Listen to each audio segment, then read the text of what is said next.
观众朋友大家好，欢迎收看《村民太飞》，我是陈明珍。顺头了，几太片嘅太阳能光电嘅发电板呢，其实都有唔同淡薄哟。两位所喺到云林县嘅口湖乡，口湖喺台湾西海岸那座天成下旱到严重嘅地方，但是同时也係唔一數人應天嘅用出專業期哦，嚟到產出當高，技術當好。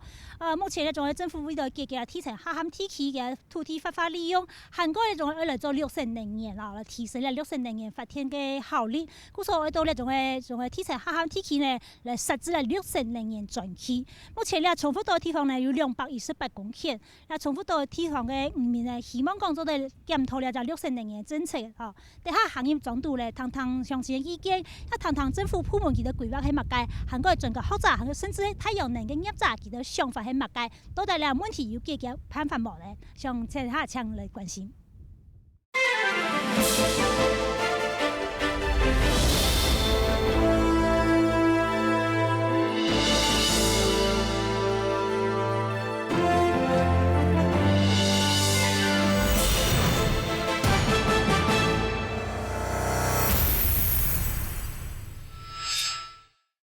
以下節目鏡頭來到你口湖鄉聯中村嘅福安橋面頭前嚇，你哋講嘅口湖呢地方呢，佢係台灣青創業者以血海旱嘅用出專業期啦嚇，其中呢70%嘅海旱嘅債呢，亦係從口湖呢地方呢買到全台灣各地嘅血海旱嘅地方，故所以係入青創業嘅用出專期。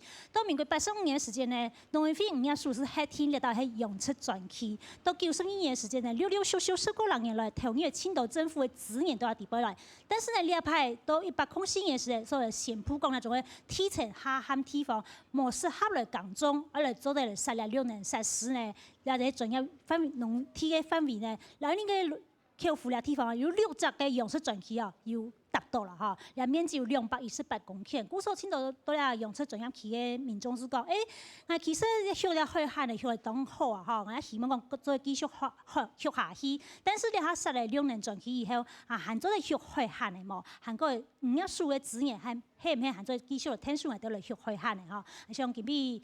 相關問題一邊來討論，馬上歡迎收嘅現場來賓。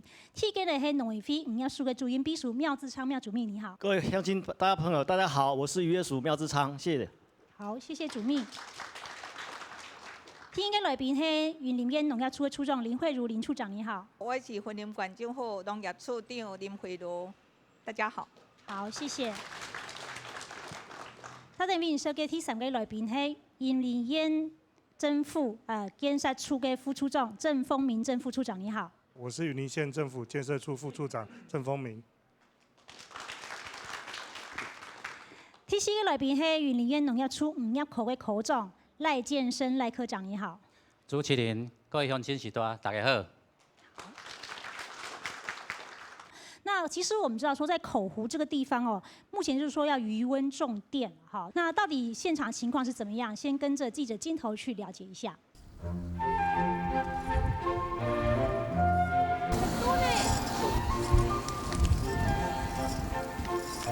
像這條就是我們在市場就可以賣出去的，我們普通市場就可以賣1斤以上的。雲林縣口湖鄉有8台養殖生產期，惠順超過80個基米，都會以此養殖漁業來落實。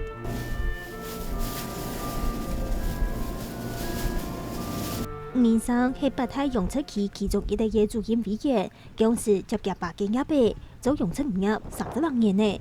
我們這邊水質稍微有鹹度，所以吃起來口感就很好，那個藥也是很安全的。口湖惠順看下去都係發芽芽嘅5本呢，皮肉嘅豐富原產，尤其係旱災嘅，旱家係採提1.3倍經濟來源。口湖這邊，它是走產業的最頂尖的這個區塊嘛，繁殖嘛，種貝嘛，陸上養殖都是需要種貝的來源啊。文革是帶動當地的一個經濟的主脈。深高一部嘅農業會公告為嚴重天成立下嘅蔬菜類耕種唔得，做地勢綠能設施嘅農業用地範圍，直至到口湖陸續設立一條呢光電板。租出去種電就是它價錢比較高，養魚的價錢比較低嘛。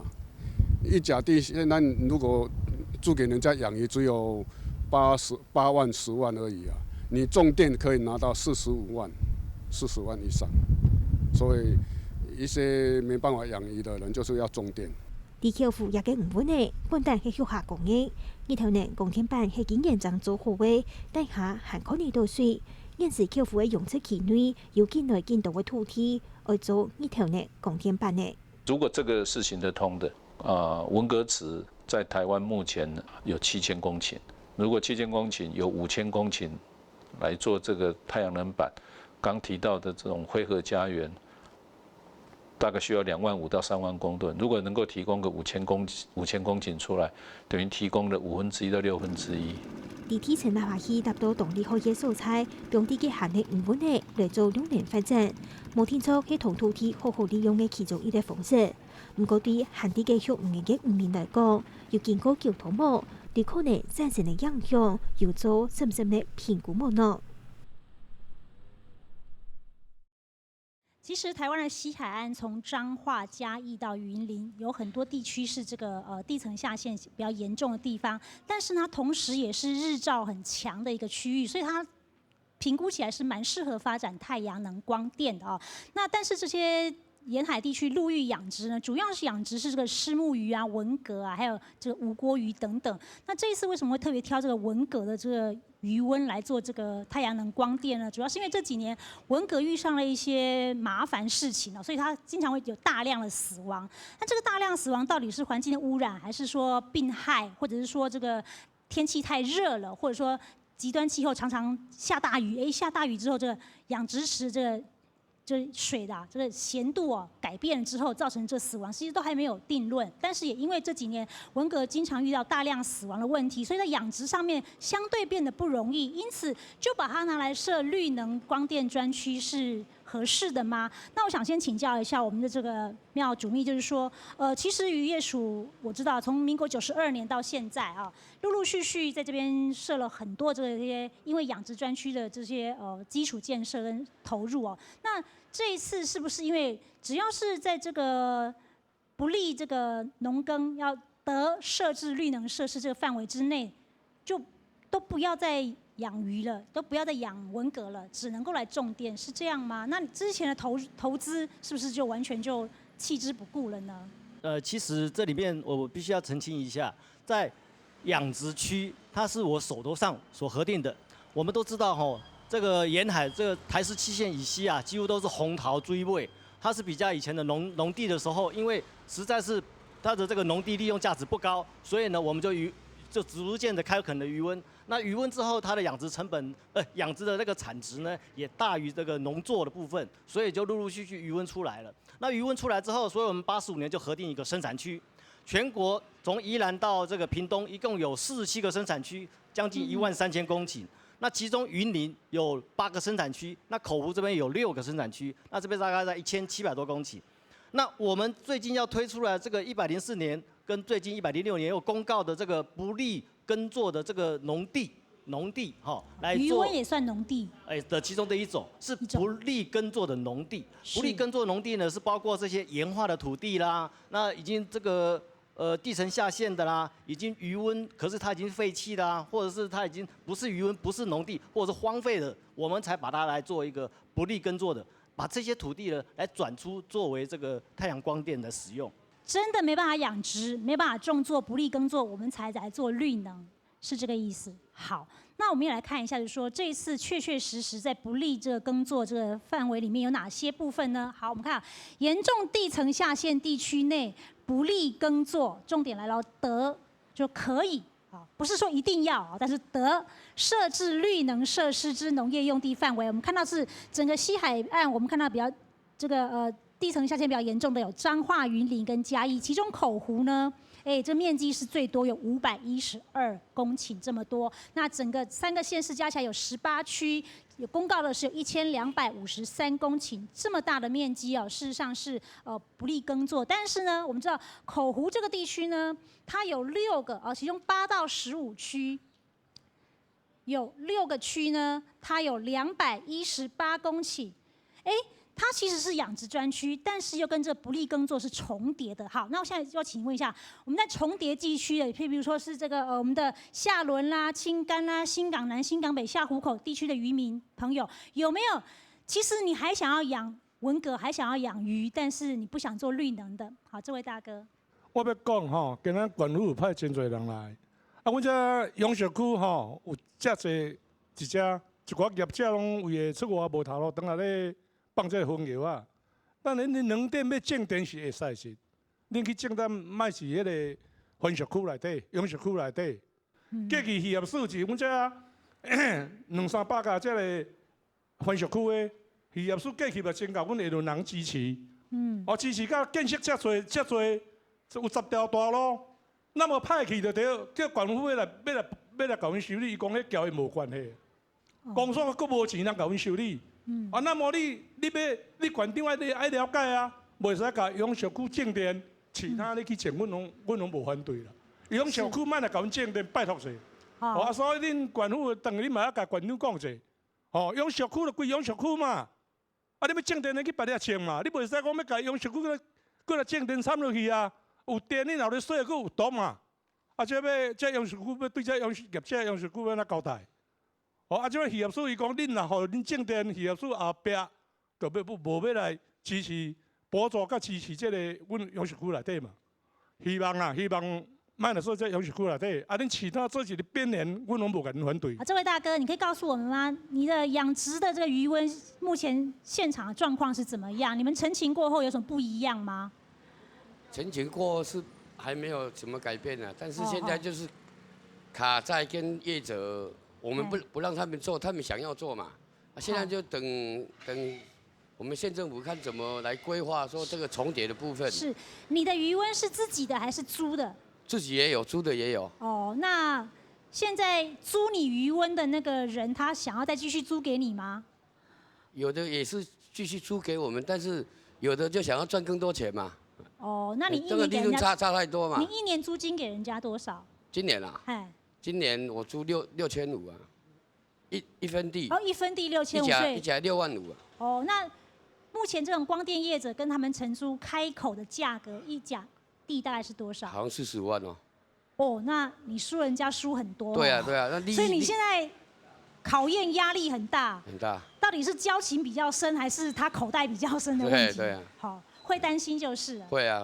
好，谢谢。那我相信请教一下我们农业处，就是说，事实上有去澄清过嘛？10月31号有去澄清过嘛？那目前县府的态度是怎么样？拄啊所讲的，就是讲咱的渔民地主甲承租的渔民是有无共款的心情啦，是无共款的心情。所以政府既然共划落去啊，公告啊。你即马要搁撤销这个公告的时阵吼，当然是爱搁小可思考一下吼，因为有地主的同意比例会较悬啦。所以很多地主就想说，我干脆就租给光电业者，事实上我收的租金还相对比较高一些。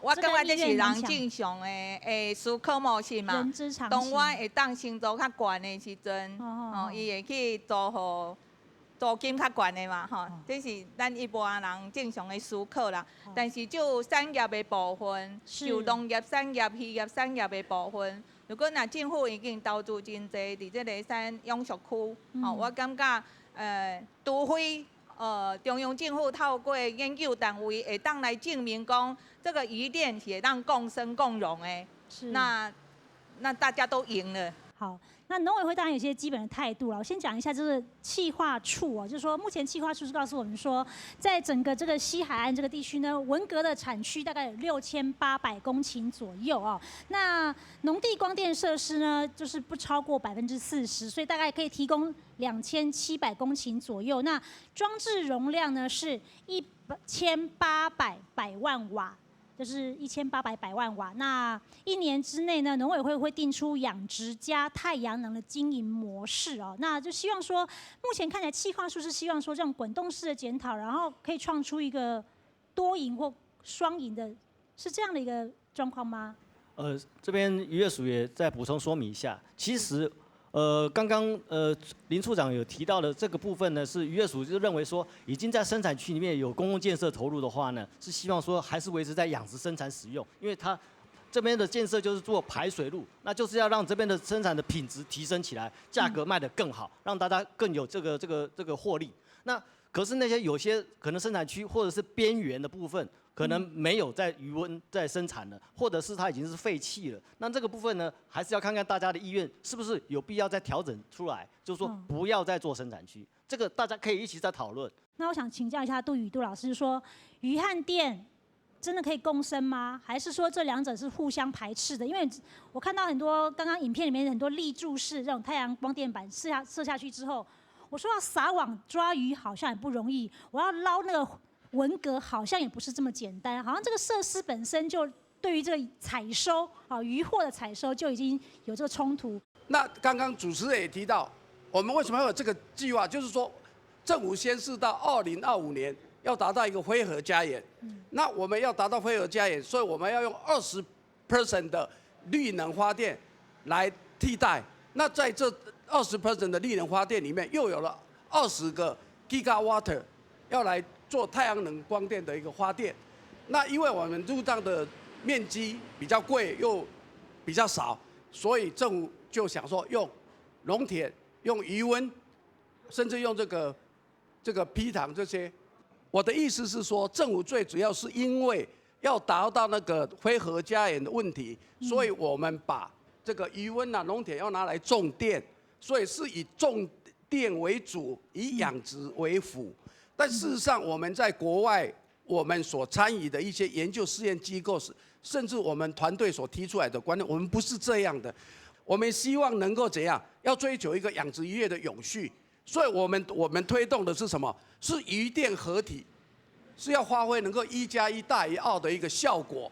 那我们知道为什么我这样讲？因为我们现在知道，刚刚养殖也提到，现在不只是文蛤，我们现在养殖普遍碰到什么问题？这个灾害的问题、病变的问题，还有市场的问题。那这些问题呢，未来我们的养殖业要怎么生存？我们认为，未来养殖业要重新建立一套新的养殖经营商业模式。那什么叫做新的养殖经营商业模式？就是要把智能型的养殖科技加上先进的太阳能光电，再加上新的销售的一个平台。那这样的话，可以来提高这个农民的养殖业者的收益跟竞争力。其实我们现在文蛤在这些发生死亡的情形，坦白讲，到现在是哪一个因素造成我们现在这几年的文蛤的大量死亡？我想这原因非常的多。就我所知，到目前为止还是没有办法确定到底是什么因素造成这个所谓的文蛤大量死亡。所以我觉得文蛤大量死亡要解决文蛤死亡的问题，跟太阳能、绿电发电这两个是不一样的一个思维。不能说因为我们这个养殖有问题了，文蛤有这些问题，那也许我们种电以后可以来解决问题。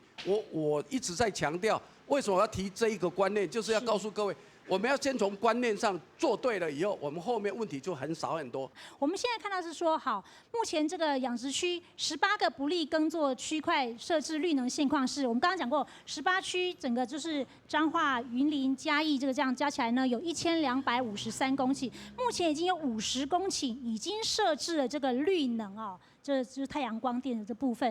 事实上，早在这个渔温，这是讲渔温嘛，渔温种电之前，云林县政府已经做过农地种电，就说沿着我们高铁的这个廊带上面有黄金廊道，那时候也说，这个农业的温室啊，这农业大棚上面可以来做这屋顶上面可以做这个绿能的光电的这发电啊。那我想请教建设处，就是说那个时候2年多前。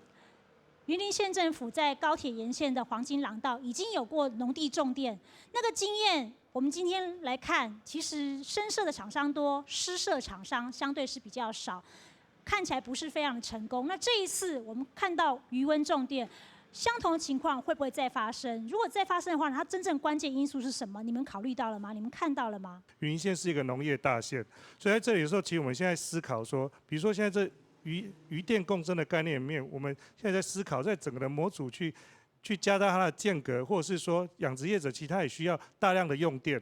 那其实，在这样的用电的同时，因为我们是也可以把这样子一个用电去把它使用在我们这养殖的一个运转设备上面。哦所以我想，其实它是有很多自己发电自己用。对，所以其实它是有很多的可能，所以我觉得这是值得我们业者、政府还有我们民众是可以来思考的。所以其实在这个发展面，我觉得很多问题不断的及时反映，其实大家有更多的空间来检讨这个绿电的政策。好，那我们来看到就是说，过去呢，我们这个云林县严重地层下陷区块呢，其实云林有20个乡镇市哦。那其中有13个乡镇市是这个地层下陷很严重的地区。那这个是在民国100年的时候政府所提出的云漳地区地层下陷具体解决方案暨行动计划，我们通常一般简称云漳行动。在云漳行动里面告诉我们说，云林呢靠近高铁这个地区呢，尤其是土库啊、园长啊、虎尾这地区是地层下陷超过130公分、110公分，反倒是我们沿海的这些口湖啦、四湖、台溪啊，它这个下陷的这个大概是10公分到20公分，相对是比较轻微的哦。那就是说，这个面积呢有72100公顷，这么多。那过去其实在这个黄金廊道上面，我们刚刚讲到说，其实也有这个农地种电，那个经验呢似乎好像。目前看起来，云林现在想要当这个绿能的这个首都呢，好像还有一段路要走。过去在黄金廊道没有很成功的经验呢，其实厂商也告诉我们说是馈线出了问题。什么叫馈线呢？就是说我这些太阳光电发电之后呢，我要输送到台电这个中央的大的电网里面去，再由台电统一来输配电。那这个输送到台电电网这个部分叫馈线。那我想请教一下我们的郭理事长，就说馈线是不是决定了我们要发展绿能光电一个很重要的关键因素？这个建设如果没有做起来的话，我发再多的电送不到台电的电网，其实是白发的。其实我们在102年推那个黄金廊道的计划，大概我们用了3年半的时间，1200公顷，我们大概只完成了30公顷，就是完成率不到3%嘛。那现在这一次的18区，104年开始到现在2年左右啊，其实也完成了50公顷。我们怎么会只完成了30公顷或50公顷？原因是因为没有馈线了。那我用一个比较传神的说法来跟大家解释，就是说政府要开放一个叫工业，我们跟政府说啊，我要做工业区，我没有电，好缺地，啊，结果政府说好，那我划一块地给你，你们去那边做，结果一去了之后才发现，哎，这地全部是私人的，政府说你要自己去跟他租或跟他买。好，那我们就去租啊，回去买，买了之后才发现，哎，没有电怎么办？政府说你要自己盖升压站，升压站多少？一站要1亿多啊，1亿多怎么盖？你自己去抠啊，抠满50甲，你就有办法盖啊。所以说，我们应该这样来说啦，整个专区当初的划设其实是没有考虑到太多的因素。那反过来说。其实我们整个台湾以目前来说，整个休耕的农地有将近9万公顷，政府每年花68亿去补助，可是我们做太阳光电只需要多少？2万公顷不到，以政府分配的是7G，大概是15000公顷就够了哦。我们应该说这些长期废耕的农地，它刚好是馈线充足，你可以做，而且这一些所谓长期休耕，就是指它根本就是2期都是休耕啊，它又没在种，政府要花钱补助，这样的土地我们不去利用，那我们去就这样抠了一个区域，说这叫专区，结果基建没有进来。那刚才有很多渔民在说啊，我想养，但是为什么不能养？我想这就是一个很重要的行为，因为政府在做一个计划的时候，其实是没有办法想得非常周到的。好，那我想请教一下杜老师，从郭理事长的发言里面，你觉得说我们的政府他犯了什么样的错误？我觉得就是台湾现在在推很多政策，最大的问题就是说，我们政策思维没有做好，然后没有做足准备，不管是在刚刚提到的渔电共生的这个技术，是，还有相关的法规，还有这个馈线的配置，还有将来要推动的这些区位在哪里？对，要怎么规划？是。我这里稍微举一个例子给各位听，在国外，我们这几年做了，发现当这个遮蔽率达到75%的时候，它对这个有害的藻类抑制效果最好，可以让藻类好好的成长。是。我们有做到这样的一个数据，那75% 的数据是做出来，就实验做出来。但我在这里要强调，不是这样就可以拿来台湾做，因为台湾的养殖池的形态养殖的种类，还有光线、太阳能这些是不一样的。所以台湾要遮蔽率要多少，这是要用实验的数据出来的。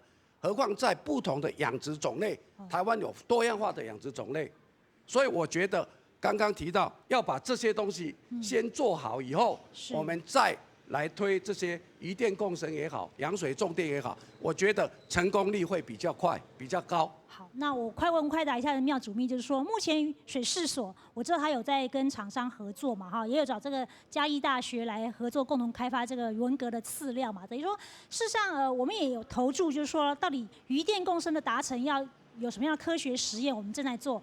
我们目前投注在这个方面的人力、物力啊，甚至是这个资源有多少？那期程上多快可以有这个结论或初步的结论出来？其实针对这个试验的部分，我是据这刚刚水事所呢陈所长他的试验的结果，他是说目前在台西它分为没有遮蔽率0%到30%、50%、70%跟100%这几种不同的组别来试验说这个文革它不同的遮蔽率会不会有不同的结果。那所以目前呢，它的试验呢是要从明年的3月、4月开始，整个都经费也拿到1亿多了哦。那所以他现在到明年的大概在6月到10月之间，结果会出来。那这个结果出来的话，因为文革它是要看天吃饭，也就是说太阳有它才会长藻类，长了藻类才可以给文革吃。那至于说，所以说这个文革是看太阳最重要的一个产业。那至于鱼类，那它可能光线的需求就没那么大。那所以一步一步从文革来做完试验的结果之后，我们就会来修那个目前那个容许的那个规定。业者可以等吗？等到明年年中这个结论出来之后，再告诉你这个一块鱼温租来的鱼温可以遮40%、遮70%、遮75%，业者愿意等吗？其实从业者的角度来看啊，我们本质上不想跟农业结合。本质上是不想跟农业结合，因为这个问题很单纯嘛，就是说。我们的整个种电长达20年，在这20年的期间，你要保持产量70%，这或许是我做，或许是渔民做。我假设一个，我不懂养殖，结果这个渔民在做，如果他做到最后没有70%，我被撤销了，那我整个案子就完了。所以对我们来说，我们觉得这样的安排是很奇怪的。光电结合渔温一定可行。是。光电结合农业也一定可行，是。但是如果把光电结合渔民跟光电结合农业的所有责任推给光电业者，那光电业者一定不敢做了。那反过来说，刚才我们在讲渔民，我们这些渔民朋友在讲的问题，其实是可以解决。我举一个例，假设在整个台西，政府已经跟我们讲说，你要怎么样来做渔业结合太阳光电，你照我这样盖就好了。好，那我们就来盖。整个下面的渔业养殖，我们希望由县市政府统筹，或是渔业署统筹，就给渔民继续去养啊。因为对我们来说，养殖本来就不是我们的专业嘛。所以对我们来说，我们希望来利用土地，但是对于这个养殖的专业，我们希望交给我们的政府或者是渔民朋友自己去养。那在整个养殖的过程当中，或许有文革大量死亡、产量没有70%或什么之类的，这种东西就不能再归责于我们业者，因为这样对整个业者的投资来说是很危险、很可怕的事情。如果是租渔温来养文革或养殖的话，我们刚刚讲1年大概是5到8万，然后刚刚那位大哥告诉我们说大概是5到8万左右。好，那如果是租来种电呢，是35到45万，甚至好像听到一个比较极端数字50万都有。事实上，业者要负担的这个租金成本是相当的高的，但是对农民来讲，对养殖的渔民来讲，他们又面临什么样的抉择和挑战？先跟着新闻镜头来了解一下。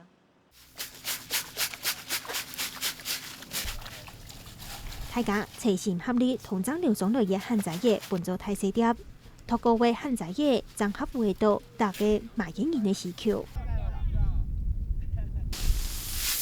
細細碟嘅旱災業係漁民繳付下輪嘅用車期，一定從業為經濟來源，接上天下萬工就可能到學旱災業嘅人，按摩洗手啲嘅做事。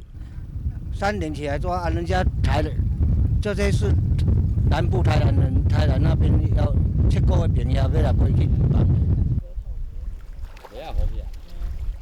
被到嘅查做到汉仔嘅成種嘅情形，有個人做啲講係一定用心嘅照顧家頭。現時全台灣有7成嘅漢仔嘅都係對雲林口湖下端嘅用測器了嘅。不過漢白用測器可能會使日後嘅貢獻版，故做隨時所現時當地嘅模擬聲音，睇下呢有可能同樣呢共下順差模。用比較小的池子，然後先去做遮光力。遮光力看是說遮了30%、50%、70%之後，那對於這一些文革對水中的藻類項、水質、溫度有沒有變化？利用這些數據把它建立出來之後，然後實際在架設太陽能板之後，再去做模擬的調整。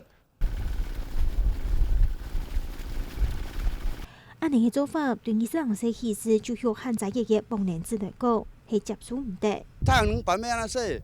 對，我問業者伊嘛講。伊用水洗，用水洗是安怎洗？伊太陽能板，阮這有減煙嘛，調咧你無往藥啊洗要安怎洗？你藥啊洗就是洗排水落去，換阮個嘅入水力影響到阮的溫格啊。唔但止安尼，還靠要影響到規個太漢里產業的相關工作機會。若是去種那個，我們也沒有工可以做，對不對？嘿。影響到很多人啊！真的，這邊的老，像比我們老一輩的，他們都也有在做這個工作啊。啲雲林口湖下輪嘅用測器，那就可能到向漢仔嘅唔穩呢。採提有針對為漢仔嘅，賣到全台灣，甚至係日本也都素材。係講呢條呢貢獻版就係啲用測器內，兩呢對太漢嘅產業會有乜嘅影響呢？乜嘢做得本也都唔明答案。在剛剛新聞影片，我們看到說，事實上有很多我們這養殖專區裡面的民眾，他是依賴着這個養殖的魚塭來為生的哦，所以它整個產業鏈是很完整，包括這個採集啦、分級啦、包裝等等，都是產業鏈是很完整的。所以不光只是養殖的那個漁民本身而已哦，所以它整個產業鏈很長，從業人口是很多的哦。如果說這麼多的魚塭啊，這要來做養魚塭種電話。有些人覺得說，我光看這個租金，我就已經租不到來養魚了，租不到這個魚塭來養文革了。您覺得說是廢漁或廢農有這樣的疑慮的，請發言好嗎？好，這位大哥。那麼中央政府的這個總體性的這個規劃啦，吼，嘛袂當講因為一個非核家園要用綠能發電，吼，結果都沒有統籌性的，吼，總體性的規劃。吼，會當甲即個原地中央已經挹注真濟即個經費，吼，即個是一個漁業生產區，甲重疊規劃，吼，變即個綠能專業區啊，吼，所以講這個部分有時候會讓這些基層的弱勢的漁民因的生存唔知到底要何去何從，吼，以目前現階段來講，是咱中央政府甲咱的百姓製造矛盾。因安講咧，咱甲看拄則漁塭租金比一啊，吼，以前時陣咱窟仔卡要甲地主租地啊，是1公頃5至8萬啊。那麼現時陣咱綠能發電啊，要太陽能板公司，吼，伊這就35萬至45萬啦，吼，看是交情好，也是落地啊深，吼，這個部分是毋是講中央你的政策沒有經過一個統籌性的完善的規劃，來造成漁民甲咱的這個鄉親中間的這個矛盾。好，看這位大哥，啊，你即馬佫叫阮少年的愛外口倒來好，甲地方的產業做好起來。啊，你即馬拖來長阮樹路地，阮哪有地空間通佫來？哦，你說其實一部分政府就希望說是這個青年農民或漁民能夠回鄉來做這個。對啊，對啊，對啊！啊，你要叫阮倒來甲故鄉的產業做好較大咧。啊！你才過來參阮搶土地，啊！迄個養殖區恁著畫佇內底啊，你著盡量互阮個養殖嘛，啊！你著當去做佇外口袂要緊嘛，對唔？吼啊！希望咱這政府單位吼，才了迄落咧啦，照顧阮百姓咧啦。還有這位大哥，給各位報告，廈崙生產區其實當時台17線以西就劃作一個生產區，後來涵蓋了整個。建築物後來刮了100甲起來，現在183公頃。它的這個生產區1月10花了很大的補助經費，里面有公共给水，现在它的产值183家，一年产值就1亿5000多万哦。为什么？因为这个生产区有这条公共给水，它可以在这里面有13座的环组场哎。是，它是环组贝类不单是文蛤、西施蛇，还有雪蛤，还有一些花蛤，都是贝类。现在已经在研发，各国东南亚各国现在正在路上养殖，他们需要的种类都很多在这里接洽。好，谢谢这位大哥。我先请教一下我们这个水产专业杜老师，就是说，我们刚刚这位大哥发言，我们知道说，事实上整个他们的下轮养殖专业区，事实上是一个技术含金量非常高的一个，算是领头羊的一个地位了。那如果在这样一个地区，它设了绿能发电之后呢，可能影响的是整个从上游到下游整个产业链，还有相关从业人员都影响到了，甚至台湾在国际的陆域养殖的水产的这地位上面也会有影响。我们值得牺牲这些已经10多年来2、3代人打拼的结果来做绿能这件事情吗？还是说绿能事实上可以做，但是也许这个地方不是很合适？对，我觉得刚刚这个来宾也讲到，他其实提到了这个地方真的，我了解这个地方，它是真的是台湾的这个贝类的繁殖养殖非常重要的一个地区嘛。所以现在你要有不同的方式形式啊，真的是对整个结构、整个养殖、水产供应这些都有影响。所以我基本上我的看法还是要，或者说我刚刚会提说要以养殖为主，以种电为辅，就是应该倒过来想。如果2个能够共赢，当然生存；如果没有办法这样做，当然要以现在的一个养殖业的一个状况来作为一个决策的一个重要依据。那现在是这样子，没有错，政府在政策上它当然可以维持今年到6.2元嘛，哈，6.1元，明年的话估计是要到5.2元了哈。但是我们来看国际上，坦白讲，我们在国际上在看这些价格的趸售价格的变动的时候，其实现在有些其实达到2.6、2.8一度的电，其实就可以来收购。所以当然将来我不晓得谁有保证20年的话，政府都能够以这么高的这个趸售价格来回收这些电力。那一旦这些电力回收的价格大幅的削弱的时候，这个整个不管是光电这个业者来说，他们有不同基于在商言商，他们有他们的考量。所以我觉得在这里真的要再呼吁政府，除了告诉渔民这个好处以外，有一些风险还是要透过这些管道要来跟渔民做一个说明，让他们了解。不是躺着就可以赚40万、50万，绝对不是这样。谢谢杜老师。那旁边就有一位我们这个郭理事长来问一下哈，1年的租金1公顷到35到45万。是。那如果以现在趸售电力的价格是6块多的话，几年可以回本？现在趸售电价4块多而已。4块多了。对对，大型的大概就4块多。大概如果你用高效模组，就是台湾做的高效模组大概4块8啦哈，那整个投资期大概10年左右，你的前期投资会回来，那你大概是赚后面的10年。我们以现在的成本去做4块多，是考量到你的前期设置成本，所以是这样。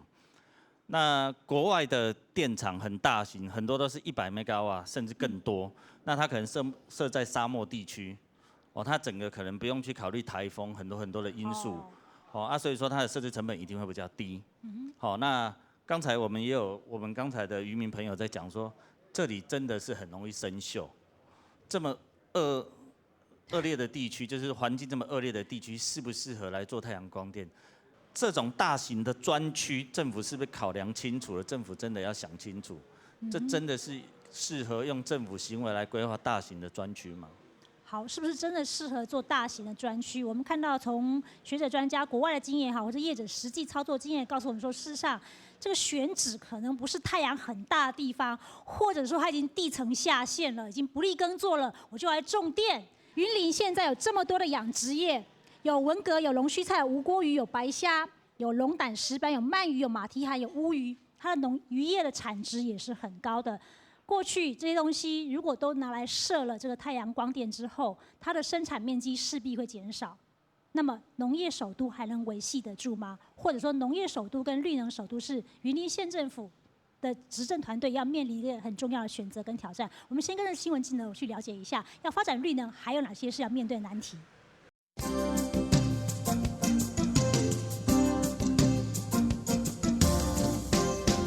蔡政府希望嘅发展绿能，全力来并逢力韩国日头能发展。陂塘不只是桃园的地景特色，还可以成为绿能的基地。喺天橋巷，大家族就可能到有晒日頭能鋼鐵板，也連農業廣告用嘅比塘，未曬得日頭能鋼鐵板。全台灣比塘青島嘅桃園市，含有全台灣頭一座嘅鋼鐵比塘，也未實知道菜地農民當建種。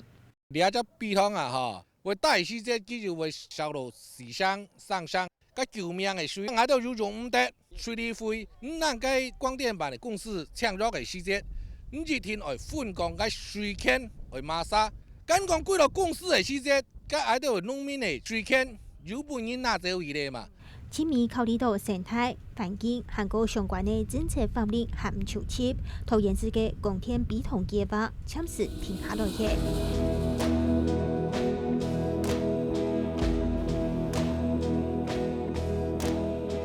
不過，風力發展當地嘅進行。現時彰化外海會隨通離岸風力發展嘅計劃，有一撮又一撮大型嘅風力發展機組，當地嘅準備等呢。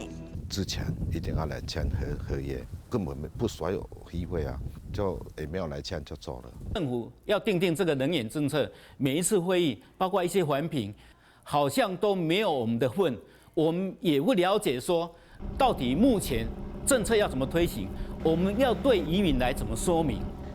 大海係大家共同嘅資產，政府喺海上來推動風力發展，前直接影響到嘅就係意識海的落實的意味，韓國環境生態嘅變化。離岸500公尺，我哋潮間帶退潮嗰些400工廠呢，你做一期，你碰順按面積200幾多呢？假使發動係300工廠地位度啦，實付唔見睇嚟啦，唔好講乜嘅歷史區場唔見睇嚟啊！我哋總都愛順天而退。風機種類，我哋完全冇法度哦，個經營下去，我哋按照思路一條。對綠地到海面後，唔變過任何發展再生能源嘅機會。直接交通，韓國真正內容有完整就天幕，可能會影響蔡政府推動綠能嘅關鍵。当台湾的能源超過99%都要從國外進口，不管是天然氣還是燃煤還是這個核能，都要靠國外進口的時候，當然，這個電力的安全當然是國家安全層級問題。電力是國營嘛，台電獨大，所以所有的電網都歸台電所有。所以不管你是什麼這樣專區的發電也好，好像過去這個海上風電也好，它最後都要有一個饋線的設施回到台電大的這種輸配電的大的電網裡面去。可是台電也告訴我們啦，這樣的輸配電過程當中有30%的電力耗損。那我發了這麼多電，就30%是耗損的，那不是白費力氣嗎？那如果說我們可以把電網縮成區域型的或社區型的，甚至是台西鄉發電就台西鄉來用。這樣子是一種全民的綠電的概念的話，您是業者，您會支持這樣的一個概念或這樣一個政策？如果將來執行的話，您的這個意願是怎麼樣？這應該是兩件事啊。第一個，台西鄉絕對不是一個用電區，所以台西鄉如果作為一個專區，它絕對沒有辦法自發自用。但是如果全台的各個鄉鎮能夠去導入一個區域性電網的概念，結合智慧電網。那這樣的概念是對的，就是當地發電，當地把它用掉。那我們應該是就不要回到台電大的輸配電網，全國什麼南電北送，減少傳輸，減少耗損。好，那我想開放一下我們現場鄉親，有沒有這臨時動議，還有鄉親覺得有意見想要來提供出來的？好，這位大哥是不是？那你擴大要來種電，迄以後迄一定是無可能的。以後人要掠粉葉、掠魚啊，愛用網啊、粉葉工，迄有條啊，佇遐要安怎去掠？無可能嘛。中央政府甲咱縣政府愛相當的考慮啦，來對阮遮有一寡刺格。當然，種電對咱民生是真重要，無毋對，但是袂使影響到阮漁民的生計。好，謝謝這位大哥。我看還有這位大哥是不是？伫即個漁區內底要種電啊。你要种电，那么这个太阳能板吼，一定嘛是拢要有固定的时间爱清洗啦。那么你清洗者是个什么物件落来清洗？喺清洗的过程当中吼，是毋是会去影响到讲咱这个窟窿底内底，可比讲在用植物啦。啊，那么迄落甲地下，迄都肯定有污染的啊。你迄落你若高压化药剂落去来了后，者要有可能讲会无影响到。而且吼，咱遮吼，即个东北季风大啦，啊，莫讲东北季风啦，敢若讲风台天吼，你即种物件伊敢站得掉？好，谢谢。好，后面还有这位大哥。像阮遮人拢食伫地下水啊，食地下水未来要安怎？就是污染遮，顶是6天，下是太阳板的遮水药啊落水落阮遮，未来阮遮要安怎生存？阮沿海决定无法度生存的。希望吼，咱中央政府对这点吼，甲咱县政府吼，道歉吼，恁甲中央政府重视这沿海这个所在，这养殖无简单，伫这物件饲出来销路，吼，不管是食的啊，甲这个产品的保障，实在这阵啊嘛伫台湾啊，无采咱苏县长过去讲是云林县是这个农业首都，啊，今仔才创者要来种电，我希望这甲阮。遮养殖啊，遮关心者，互因会当一个生存啦。啊，我嘛养殖遮是一个啦。哦，这拜托者。好，谢谢这位大哥。我看后面还有位大哥，是不是？过去咱政府吼提倡吼讲大佃农小地主啊，即摆成果袂歹啊，对无？这帮困来，帮到最后拢是讲做的啊。结果你政府一个政策你没有思前顾后，吼，你率尔超估，然后你就安尼。造成咱乡民大家彼此之间的嫌隙啦。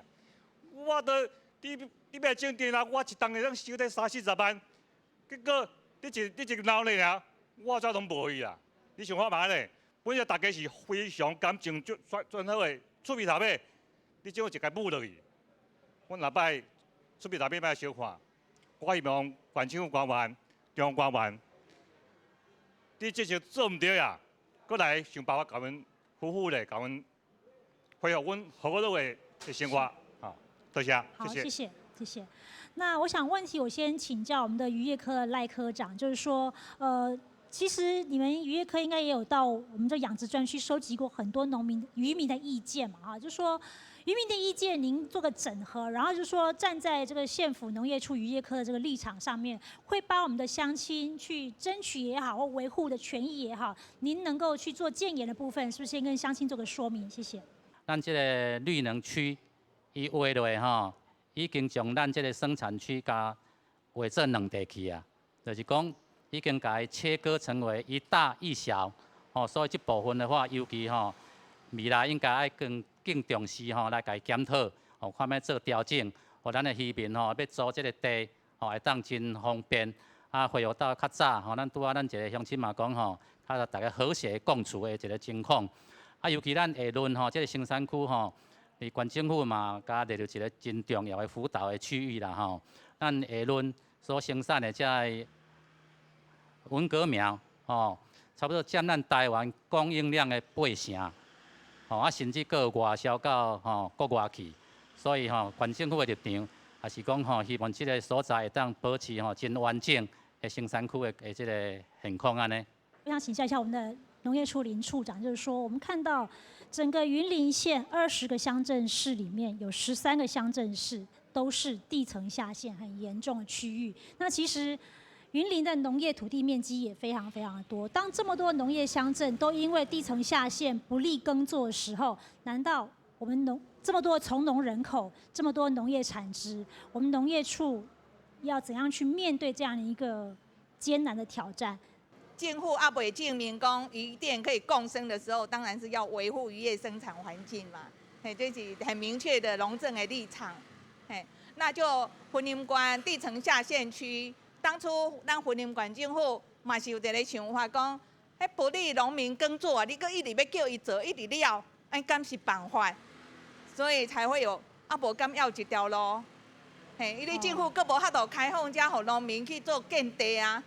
嘿，搁无这个思维啊。那是毋是会当互农民另外一个选择嘛？吼，当初应该是有这个思考啦。是。那如果说你啊真正讲地层下陷区，搁还要再叫云林县的农民再继续在这边耕作，那农政单位都是爱解决农民这困难。第一，它的地面水你要按那个供给啊，是，你要种植爱有水啊，是，你无水袂通啊，你无水干要叫伊种植，你是要叫农民要了农民的命吗？好，那第二，地层下陷区会淹水，啊淹水要安怎甲咱农民解决啦？因为农作物浸着水，就泡汤了。嘿，所以我们看现在政府的政策就是说，尽量要提供地表水，要普及这地表水的供应嘛。地表水，水利会地表水无法度供应，或是非灌区太多，嘿，这个东西咱政府要个农业政策要行落去，所以应该水资源的解决水调配的问题。可能在云林来讲是一个更重要的课题。缺水要解决缺水，淹水要解决淹水，这样有法度对农民较有正义啦。嘿。好，谢谢。地层下陷区不利耕作，跟我们的养殖专区有重叠这个部分，难道渔业署事先都不知情吗？还说你们知情，可是你们提出来了，但是这个意见目前看到是这样的一个局面，但是是在滚动检讨，未来还有改变的可能。那针对这个生产区的部分，我们还是会坚持说以生产为目的。来照顾我们的渔民，尤其我们投入了像公共建设，像是这个海水统筹供应站，我们要把这种好的东西把它维持下去，好的水产品把它维持下去，然后让我们的渔民一直能够有利润，可以生活得下去。那至于说有重叠区，我们那时候是认为说是不是的农业在生产的，是属于废弃的了，那所以我们把它调整出去。那这个部分如果是还有在养殖渔温的部分呢，我们会适度的调整。譬如说，刚刚讲的在下仑跟这个下五口区的话，这个就要把它调整出去，调整为不利农业区，要把它调整掉。好，谢谢我们的这个妙主秘。我想请教我们国理事长，就是说，您刚刚讲到1年30-40万这个租金下去，包括一甲地要5000万这个成本前期下去，第1年到第10年是在摊还成本，第11年开始才有可能赚钱。但是如果厂商如果撑不到20年的时候，有没有想过政府也要给你一个退场的机制？因为农民会很担心说，你设了之后就留了个烂尾楼在那边，很多乡亲有这样疑问嘛。但是也许对您比较不礼貌，就是说，结果你留下这些设施，在我的渔温也好，在我农地上面也好，结果你到时候就是做不下去，拍拍屁股走了，谁来保证我租约期满的时候还我一块原来完整的农地？这个部分，你们业者之间有讨论过这样的问题吗？还是说政府其实要给你们这方面一些的资讯的告知也好，或者说是其他一些补救的这些行政措施也好，也要一并考虑的？整个太阳光电在投资，不管是你自己本身包含台风，都是有保险在 cover， 因为这个里面牵涉到很多，包含银行、包含保险，所以说我个人觉得是一个假议题啦。所以不会留下像烂尾楼这样的东西，因为它是持续在收钱的一个行业，因为它有现金进来，所以你会去维持它。一个所谓的烂尾是说，你经营不利嘛，你经营不利，你没有现金收入，所以你觉得说，我维持它对我来说不划算嘛？那怎么看来整个成本往下跌的情况之下，在未来去回应它的成本的组件，甚至是更便宜的，所以我个人觉得这样的假设有点怪。这第一，第二是刚才我们有很多渔民朋友在提说。洗太阳光电会有化学药剂哈？对。我讲这个问题应该是必须要澄清，就是说洗太阳光电从来很少在用化学药剂。如果真有化学药剂在用的，一定是工业区。工业区他们可能有一些所谓固着物的污染，比如油啊、酸啊之类的才有可能。然后我们设置在农业区是不会去用任何化学药剂，因为很简单，清水就可以洗。最后我想请教杜宇杜老师，就是说。云林县严重地层下陷区域，如果说今天因为它地层严重下陷，我们在沿海这个地区希望说，我们又来做这个养殖，又来做绿电，那可以一举多赢的话，这难道不是有可能也是一个错误的土地利用方式？我们现在来检讨这件事情，我们现在来思考这件事情，我们现在回头还来得及，您觉得是这样吗？我要很坦白的讲。如果目前还是只有靠水产试验所的人力要来做承担这么大的渔电共生的所有的技术，我要讲那要等很长的时间。但是呢，以目前台湾在 IT 产业在水产养殖都有相当纯熟的技术，只要能够找到对的人做对的事情，我觉得渔电共生是有可能在台湾在短期内，甚至我不能说短期，因为在5到10年里面，它是能够看到它的成果，但绝对不是目前的做法。我要一直在讲，不是目前这样的思维跟做法下可以达到未来眼睛我们可以看到的渔电和不可能。我觉得政府必须要改变它的思维，改变它的做法，打开心胸，引进真正的人才，各方面的人才来为我们这块土地，包括这里重新做一个 set up， 重新建立一个新的养殖模式，在这个地方，我觉得那是台湾的未来。好，民国102年呢，我们开始看到这些地区可以申请这个容许使用的审查办法，就是说在农业设施屋顶或农地上面能够做这个绿能设施。在104年的时候，我们公告了这些不利耕作地区可以得设置这些绿能光电。政府其实看到问题，一步一步在做，每1年或每2年都推出一个进度、一个进程在执行。但是滚动式的检讨、持续的沟通对话是相当重要的，倾听基层的声音也是非常重要的。那今天我们要达成一个非核家园的目标，也许2025年对现在的时程来讲是太赶了，但是这种是一个目标，大家也愿意往这个方向走。但是是不是更细致的来做，更多的沟通，更多的面对，更多的滚动式检讨，来解决目前的状况，来提升整个产业的这个活化，或者说产业这个品质也好，我相信这是大家都愿意共同来努力的。那以上是今天村民大会，沈永泰甲安子 C， 下礼拜抢持续收听沈永泰村民台 V 安子 C， 谢谢。